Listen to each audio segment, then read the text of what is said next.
ধোঁকা দিয়ে কেউ সুখী হতে পারে নাই, ধোঁকা দিয়ে কেউ শান্তিতে থাকতে পারে নাই। হ্যাঁ, আপনি ধোঁকা দিয়েছেন, মানুষের চোখের পানি এনেছেন, অন্যের চোখের পানি আপনার জিন্দেগি ধ্বংস করে দেওয়ার জন্য যথেষ্ট। আপনি মনে করছেন আপনি পার পেয়ে গেছেন, তার চোখে পানি এনে দিয়েছেন, না, ওই বান্দার চোখের পানি আপনার ধ্বংস হওয়ার জন্য যথেষ্ট। এজন্য মানুষকে ধোঁকা দেবেন না। আর একটা জিনিস মনে রাখবেন, ভালো মানুষ ঠকে, ঠকার জন্য কিছু ভালো গুণ থাকা দরকার। ঠকানোর জন্য আপনাকে সিটিংবাজ হইলে হইছে। আপনি যদি সিটিংবাজ হইতে পারেন, মিথ্যুক হতে পারেন, আপনি মানুষকে ঠকাইতে পারবেন ইজি। কিন্তু ঠকার জন্য কয়েকটা গুণ থাকা দরকার, তন্মধ্যে বিশ্বাস থাকা দরকার। তো এই বিশ্বাস মুমিন করে। মুনাফিক কি বিশ্বাস করে?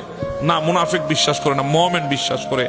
আপনাকে বিশ্বাসী হতে হবে, একটা কোয়ালিটি। তৃতীয় নাম্বার হচ্ছে আপনাকে দুনিয়ায় আল্লাহকে ভয় করতে হবে। আপনার ভেতরে যদি আল্লাহর ভয় থাকে, আপনি মানুষকে দেবেন। তো দিতে গেলে আপনি ঠকবেন। তো মনে রাখবেন, এই ঠকার কারণে আপনি আল্লাহর উপর ভরসাও হারাবেন না, এই ঠকার কারণে আপনি বিশ্বাসও হারাবেন না। কেন জানেন? দুনিয়া আপনাকে ঠকাবে, আপনি ঠকবেন পদে পদে।